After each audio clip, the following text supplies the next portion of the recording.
And welcome back to today's episode of Derek Invests. I'm your host, Derek Miller. What we're going to talk about today, we're going to talk about the recent price drop in indexes, how you evaluate those price drops. So there's three components to any drop in price that are going to give you a good idea of how far price should drop, okay? How extreme the drop should be, and then is it going to turn into something else? Those three components are volume, price, and gaps on the chart. Gaps specifically when you're dealing with an index, but that can roll right into individual stocks as well. And to do that, what you have to understand is the construct of the stock market itself and how it works. And I'm not going to go on and on about this, but you have to understand one thing.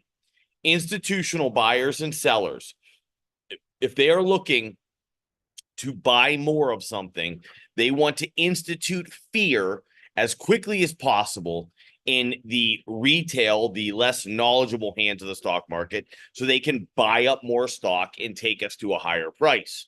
When they are looking to distribute and actually do a longer term sell, it will take more time. They'll sell a little bit, price will drop, then they'll allow it to pick back up, then they'll sell a little bit and a little bit and a little bit and a little bit and a little bit. So if you understand the idea of wanting to buy more by creating fear with precipitous drops, and if you understand that if you want to sell off, you want to sell at the highest price for the longest time that you possibly can, if you run off of that baseline knowledge, then you can have an idea of what you're looking at when you go through something like what we're going through this week. Now, you have to realize that price drops can pick up steam, and they can pick up steam for several reasons. One can be that the trend followers jump on it and they start writing it down. Another can be that retail, actually, that fear does get instituted and they do sell out. Initially, what will happen is retail will go right to the buy more, buy the dip mentality. So your first spike in volume, which is your first highly active day or 4 hour or 1 hour or 5 minute, whatever scale chart you're looking at, that first big spike is that buy the dip mentality. Okay. And what you have to do is evaluate it after that. So we're going to evaluate the price drop of this week. And then we're going to talk about the three pillars of making any investment or trade, which is risk management, cash management, and investment management. Okay. You should know what those three pillars are and how to utilize them, but they work in tandem with your price, your volume, and your gaps. So let's just get into it a little bit about what has happened this week and what we can see coming and how we can forecast what's coming a bit. And then we could say, okay, here's what I should do. Here's what I should do. Here's what I should do. Everybody's very different, but the point of these videos, I think I have put enough out there that my forecasting and my accuracy rate is high enough that if you don't realize I know what I'm doing, you should tune out now, or just go through my Twitter feed. All right. Now, to some degree, I suppose that can be hard if you're really just think you're going in there and don't worry about it. Listen, my accuracy is there. I put up charts with dates. I put target dates. I put target prices. Right now, my accuracy rate on every chart I'm putting up is around 80 to 85%. I do longer term charts. I do intermediate term charts. I do short term charts. I can change that time frame because the methodology that I utilize is the methodology utilized by every trader known to man for the last 100 years, and you keep it really basic. I don't look at RSI. I'll look at relative strength, but I will generate the relative strength. I don't look at lagging indicators. I don't look at RSI. I don't look at moving averages. I don't look at Bollinger Bands. I don't look at Fibonacci. I don't look at any of that. And the reason is all that stuff looks backwards and it's easily disproven as much as it's proven. Good day traders might have that stuff on their chart to verify what they already know, but the likelihood that they're using that on a day-to-day basis and they're successful is very small. You'll be successful 80% of the time because that 80% of the time, the market's moving in an upward trend. But when a bear hits or when a swift market pullback hits, you'll give all your gains back because you'll just keep buying. You have no idea when it's going to stop. You'll just keep expanding your Fibonacci's to longer term time frames, and you'll just give all your money back. And if you're doing that and you know you're doing it, you need to contact me and ask me about what I do and how I do it, because that's going to continue to happen to you until you understand why and how a market moves the way it does, which is what today's lesson is going to be on. Today's going to be more about showing you what to do rather than when it's going to happen and how it's going to happen, and just giving you these price points, which I do almost every day of the week. So let's get over and take a look now. Here we are. Okay, so this is the NASDAQ right now. I believe it opened up about a percent. Now it is up 60 bips or so, okay? Why are we so interested in volume? Let's talk about the three pillars first. Why are we so interested in volume? Well, one, it's trading activity. That is the footprints of institutional money. Trading activity is the footprints of institutional money. I don't need to repeat that again. There's only one group of people that can generate ridiculously elevated levels of volume in any index in the world, and that is institutional money. Now, I want to show you something. You see this stuff at the bottom? This is your volume. For those of you that don't know, or maybe you're new to this, this is your volume. This was boop, boop, boop, yesterday, okay? Or this was Wednesday, as a matter of fact. Yeah, was that volume on Wednesday? Yeah, that volume's on Wednesday. Now I want to show you something. That is the top of the volume. That's how high it was on Wednesday. I'm going to put this in red. Okay, there we go. So that's how high volume was on Wednesday. Now look at this, and you tell me if that's an outlier as far as volume goes. Most definitely it is. And that outlier has come on a price drop, so a precipitous price fall. Now, if we go through and we evaluate volume on this chart, this is a 30-minute chart, and we're looking for average volume, notional now. Just what is the average volume here? Probably somewhere about there. Now, what you're going to notice, and what anyone should notice, because again, you're just using your eyes. This isn't, you're not trying to figure, you're not sitting here doing math on how much more volume, what percentage more volume is it? This big giant bar here, I don't know, 3 or 4 times more volume, right? You have one of these back in June. Now, the difference is it's after a price fall, and it's pushing price back to almost the level it dropped from. That's this bar right here. All right. And see that dotted line? That's how high it was on June, or maybe that's May. Yeah, that's May 31st. Okay. But it's pushing price almost back up to that what was support. So what was support here would be here. It's pushing it back. It got it back to that level. All right. So that tells you that's that buy the dip mentality that takes place. Now, what we notice now as we look back here, these bars are all relatively low. They're close to average, right? Some of them are maybe 100% higher. And this is getting you all the way back into May, by the way, the beginning of May 3rd. All right. But what you see here, what you see in this block, it doesn't look like that at all. Right. I would say if you were saying what's the average volume here, it's increased significantly, probably double, maybe triple. This started, I would say, probably right here on July 11th. Okay. Now, so what we see now is we see big volume. We see a lot of trading activity. So we see a footprint of institutions. Now, what we want to know, institutions, if they are selling to get us into a real correction, they're going to drip sell. They're going to sell real slowly to keep price elevated for a time period. They want to keep it up there so they can sell as much as they can at the highest price possible. If they're looking to institute fear, they're going to drop price precipitously. Bang, bang, bang, bang. Because, and then everybody out there that thinks they know what they think they know what they're doing, but don't. And they get scared easily and quickly because they don't really understand what's going on. And by the way, that's how emotions are evoked in anybody. When you don't know how things work, when you don't understand, how things happen, you get scared because now it is something that you can't define. So when we look at this and we look at how prices dropped, and this starts on, let's just say the absolute high would have been July 11th, interestingly enough. As price drops, did it drop slow or fast? So from July, this is actually July 11th, from July 11th until today, the 25th, so 2 full weeks, about 10 trading days, has price dropped fast or slow? I would say very fast. Okay. This is a very fast drop. You're sitting up here at 504 a couple of weeks ago. Now you're down to 456. You've dropped 10%. You've dropped 10% in 2 weeks. This is a fast price drop. And it's eating a lot of people up because they don't know what to do. They're just trading on moving averages and Fibonacci and so on and so forth. So what do we know? Well, okay, so price dropped very fast. It's dropped on high volume. So we have institutional players that have created the price drop. The price drop is very fast, so obviously intentional. So we know there's supposed to be an emotion here. We know we've had to buy the dip mentality, which institutions are well aware of too. I think everyone in the world is well aware that everybody thinks the market is just going to go up, up, and up when that is not how a market works. So what would they do? If you knew all that and you were somebody trading against that person, what would you do? Well, you would drop it. And as they invoked their buy the dip mentality, then you'd really hammer them. Then you really sock it to them because now the real fear sinks in because now they go, what the heck was that?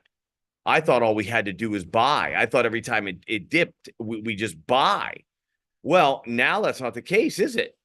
That's not what you do, because if you just buy, what happens? Well, there's three pillars that you have to follow: cash management, risk management, and investment management. Now, on a cash management front, you've probably blown your wad, so to speak, by now, meaning you've thrown all the dice you have at the table. You see a 3 or 4 or 5% pull down, and you're used to just buying a dip. You're going to throw a lot at it, probably most of the cash that you have. Let's be fair and honest here, everybody. You're going to throw most of your cash. That's a ginormous mistake. And why is that a mistake? Well, because if you understand that price was dropped precipitously and quickly in order to invoke a response, which is why this gap exists, what's the easiest way to move price down, folks? Or up, for that matter? If you don't have the steam to do it, if you don't have the sellers or buyers to make something happen, what do? Gap it. Gap it. That'll invoke some selling. And then when some selling occurs, people are going to start going, oh, buying opportunity. Everything's a buying opportunity, right? So they come and they buy. And that is why on the way down. So here's your first price drop. Look at that. Volume came way up here where this dotted line is, just on a nothing pullback from 505 to 492, 2%. Look how many people started buying. Hold on. Let's get to make it accurate. On the dotted line, look at that. Everyone starts buying that at that rate on a 2% pullback. It comes back up, and then here you go. You gap down. Whoa, look at volume there. Boom. So you know how many buyers there were at the open on that day because it gapped down that way? A lot of buyers on the open. And then here's some more volume, right? Now, volume is starting to dry up. And what you get is a little bounce. Volume dries up again. Why? Because there are no actual institutional buyers at this level. So what do you do now? You gap that son of a buck again. Look at this. How do you generate more fear? Now, let me show you something. As the price drops down further, what do you get? You get this massive amount of volume. This is people that were buying here and here, selling because they have no idea what's going on. Now they're starting to panic. Now we're down 7 and 8%. In fact, we're about down 10% as we speak, right? So we're down 10%. Oh my gosh. Now they start to sell. In a longer term time frame, if we were looking at a daily chart or a weekly chart, and you were looking at 08 and 09, this would be your capitulation bar. This would be technically capitulation. Then what should happen is one of two things. If we're starting a new trend to a downward direction, and this is where I love Elliott Wave.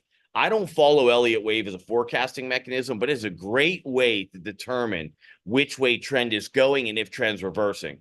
If it's moving in a 5-wave pattern and it has flow, wave 3 being the strongest wave, right? So wave 1 is in trend, wave 3 is in trend, the strongest wave, and then wave 5 is in trend. It should be your weakest wave, and it should reach either the lowest price point if it's a trend down or the highest price point if it's a trend up.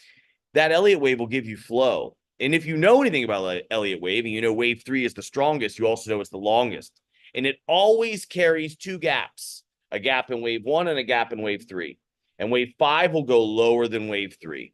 And it's a great way to determine trend. I can tell you right now, when you look at this 1, 2, and this being 3, this would be a gap in your wave 1. You got to bounce. This is your wave 2. Now you have a 3, a 3, 4. and you should have your 5. We should reach a new low before we begin to rally at this point. Now, I had put a forecast out on Monday. I thought when this gap pulled down, when we had this initial gap, I go, oh, it should be back there by next week, which would be Tuesday. I said, oh, we'll be back at 490 by Tuesday on the NASDAQ. Now, if you look at that forecast alone and you don't know what you're doing, then you don't realize that, hey, it can pick up momentum. You will fill the 490 gap, but now you are extended. So this gets us into, now we've evaluated, how do we know if a price drop is going to become something bigger, or if it was used to invoke a level of fear so that institutions could simply pick up more shares. This, to me, looks like an example of institutions invoking fear to pick up more shares, period. I'm leaving it right at that. This does not look like a trend change to me at all. Now, if this is me, and because of who I am, on this initial price drop, let's just say I was, okay, back up.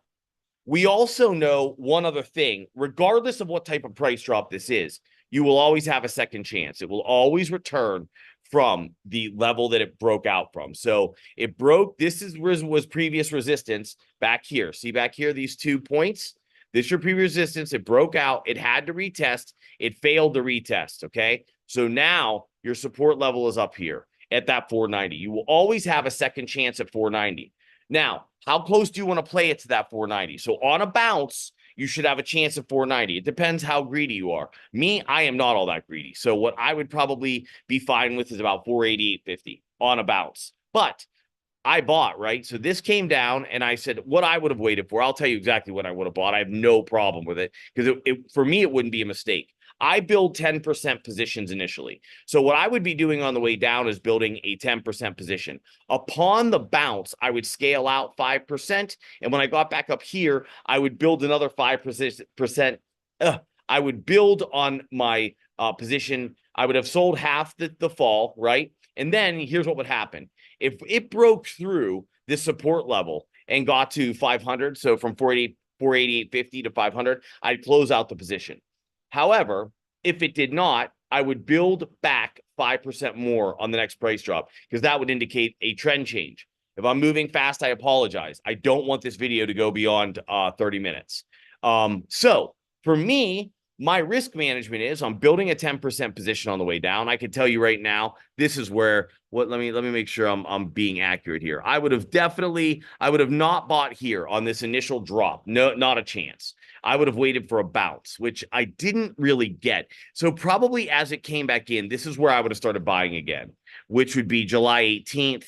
It would have been somewhere in this price level here, which is about 476.50 on this bounce right here. I would have been building to the downside without a doubt. I would have been building to the downside. I'd have probably, because we were of this buy the dip mentality, when we didn't get a bounce, I would have definitely been building into the position here, scaling in.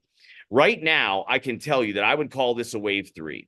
I would have already sold off half of the drop at this point, without a doubt. I would have sold off half. So if I did get to 10%, which in this drop I would have, for me, about every percent drop I get on an index, especially the NASDAQ, because the NASDAQ has bigger drops, every percent I get in drop, I'll usually add 2% to a position. That's me, okay? So if the NASDAQ were to drop 5% from this initial fall, I would probably already be 10% in, all right? Why? Because I understand gaps. Gaps are nothing but price targets. So I know 490 is in play.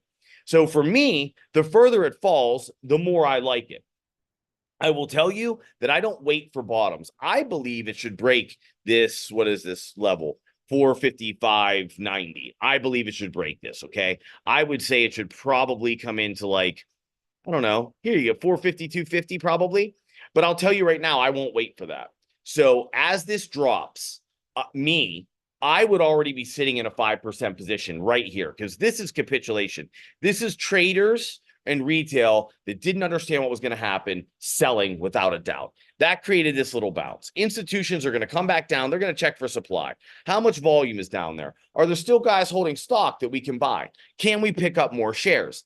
So what I'm going to look for now is volume to drop. If it gets if it gets down to this average volume level down here, this bottom red line, then I would pick back up 5%, but for the rise. Now, how funny is that? I'd have 5 short at that point, and I'd have 5 long at that point. I'm in a neutral state because what's going to happen is I'm not going to buy into the fact that this is a rally yet, right? But I know we're going back to 490.